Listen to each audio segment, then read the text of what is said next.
COVID really exposed how corrupt the education system is. And I think one of the best examples has been Teachers Union President Randi Weingarten, who is another gift that just keeps on giving, like keeps Charlie on Crist. giving. Thank you, Randy. The biggest advocate for school choice ever to be created, the head of the Teachers Union. Easily. She definitely helps me out. Like anytime I need an article and I'm like, man, I'm all out of ideas, I just got to go to Randy's Twitter feed and I can find something. I've got to read off these greatest hits because these are amazing. The Florida Parental Rights and Education Law is, quote, the ways in which wars start. Quote, conservatives are working consistently to undermine educators in this country, while extremist politicians are trying to drive a wedge between parents and teachers by banning books, censoring curriculum, and politicizing public education. We're focusing on investing in public schools and essential knowledge and skills students need. Yeah, all this sounds like these are skills they need.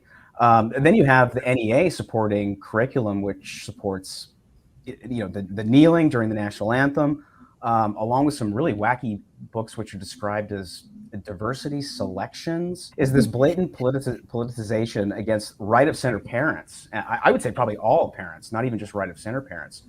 Is this driving more American families to pull their kids out of public schools? Yes, look at the numbers nationally. Look at the numbers that have grown in homeschools and private schools over the last couple of years.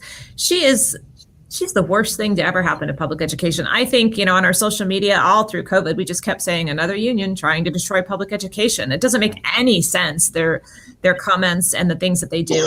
Those statements that you just read are inflammatory. They line up with the exact thing the New Jersey Teachers Union just put out on air for their ad. I don't know if you have seen that. It literally comes in and pits parents against teachers. It's a straightforward attack. They're not even hiding it anymore. I like to say they're saying the quiet part out loud in ads and paid advertisements now. So nobody's surprised. I think the one thing, though, that we'd like to get across is that most teachers don't feel that way. I don't feel like Randi really represents the teachers I know. Most of them just want to teach kids. They love kids. They got into it to teach kids to read, to teach them to do math.